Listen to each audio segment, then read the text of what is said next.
চলো আজকে তোমাদেরকে শেখাবো যে কেমনভাবে বিয়েবাড়ির মতো ঝুরি ঝুরি আলু ভাজা ভাজা যায়। খুব সহজেই বাড়িতে বানানো যায়, কোনো অসুবিধাই নেই।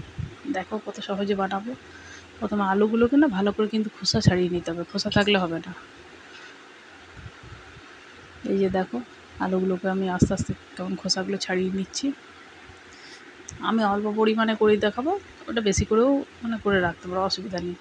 আর আরেকটা জিনিস হচ্ছে, এই রকমভাবে আমি যেমনভাবে ভাজছি অনেকক্ষণ ধরে সময় নিয়ে এরকম হালকা আছে যদি এরকম করে ভাজো, তো সেটা তুমি ধরো যদি না পারছো, বাড়িতে বাচ্চা আছে ভালোবাসে খেতে বা এমনি কিছু, তো তুমি কোনো টিফিন বক্স বা কোনো এয়ার টাইট কন্টেনারে তুমি স্টোর করেও রাখতে পারো, অসুবিধা নেই, ওরকমই মুচমুচে থাকবে।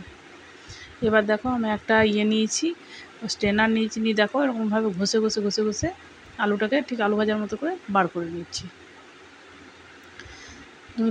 তুমি পাতলা মিহি করেও কাটতে পারো বা করে নিতে পারো, এতে হলে তাড়াতাড়ি হবে। আর মিহি করে কাটলে পরে খুব পাতলা পাতলা কিন্তু কাটতে হবে, আগেই বলছি। আর এতে হলে কি যে কেউই করে নিতে পারো, হাতটা কাটার ভয় কম থাকবে। এই যে দেখো আমি ঘষে ঘষে দেখিয়ে দিচ্ছি, খুব সহজেই এতে হয়ে যায়।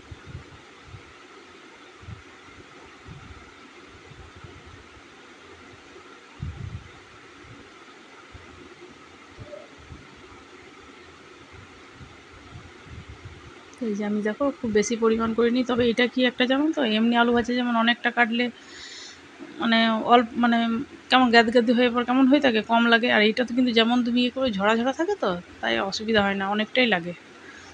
কিন্তু এটা ভাজার জন্য প্রথমেই বলি সাদা তেল দেবে, আর সাদা তেলটা কিন্তু অনেকটাই দেবে, আর তেলটাকে ভালো করে গরম করবে। এবার দেখো আমি এটাকে ধুয়ে নিচ্ছি আলুটাকে।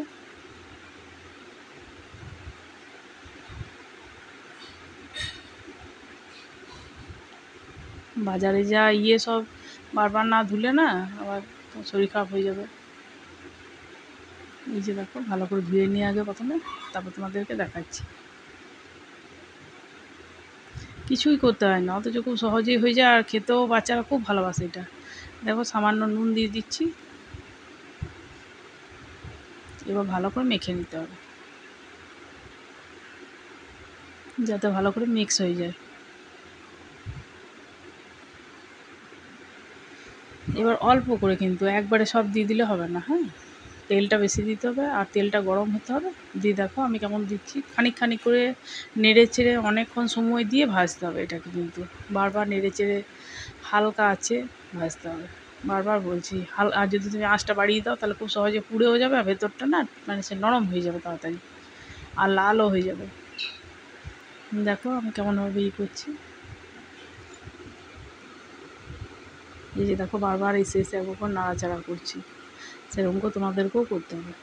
একটু ধৈর্য সাপেক্ষ, বুঝেছো তো, সময় সাপেক্ষ, ধৈর্য নিয়ে করতে হবে। আর সব জিনিসই যত্ন করলে তো নিশ্চয়ই ভালো হবে, তাই না? একটু যত্ন করে করলে খুব সুন্দর খাবারটা হয়।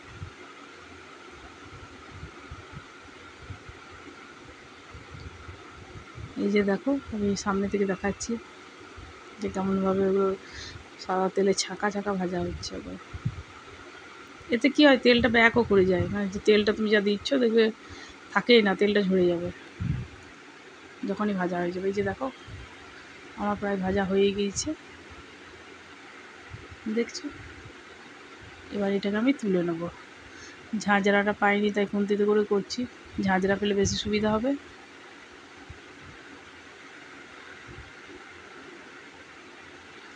সকালবেলা তো কাজের সময় খুব তাড়াতাড়ি ছিল, তাই খুন্তিতেই করে নিয়েছি। এই যে দেখো এক ঝাঁক তুললাম, আবার নেক্সট আবার দিচ্ছি, আবার আরেক ঝাঁক দিয়ে দিলাম। ওই যে ওরকম করে কিন্তু দেবে, খুব বেশি করে কিন্তু দেবে না। আর বারবার সময় ধরে, বারবারই বলছি, সময় ধরে বারবার আস্তে আস্তে নেড়ে চেড়ে কিন্তু ভাজবে। আর গ্যাসের কিন্তু একবারেই কিন্তু কমে রাখবে। আর প্রথমবার দেওয়ার পর আরেকটা কথা বলি, প্রথমবার দেওয়ার পর যেহেতু নুন দেওয়া আছে না, জল কাটতে পারে, ঠিক আছে? তো কী করবে, তুমি নিংড়িয়ে নেবে ভালো করে, যাতে জল সমেত না দিয়ে দিও, হ্যাঁ, সেই জলটা যেন না থাকে। আর আলুটা যখন প্রথমে চাপাচ্ছে তখন কিন্তু অনেকে করে কি আগে থেকে নুন দিয়ে দেয়নি, সব জলটা বেরিয়ে যায়, সেরকম করবে না। নুনটা মাখিয়ে করে নেবে, তুমি তাড়াতাড়ি করে নেবে, ভেজে নেবে, হ্যাঁ। আর প্রথম স্টেপটা হওয়ার পর সেকেন্ডবার একটু জল বেরোবে, অসুবিধা নেই, নিংড়িয়ে নেবে।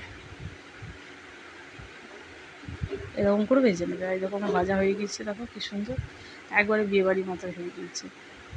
বিয়েবাড়িতে বা হোটেলে টোটেলে দেয় না, দেখো বাচ্চারা খুব ভালোবাসে খেতে, বড়রাও ভালোবাসে, আমাদের সবাই খুব ভালোবাসে এটা খেতে। এই যে দেখো রেডি।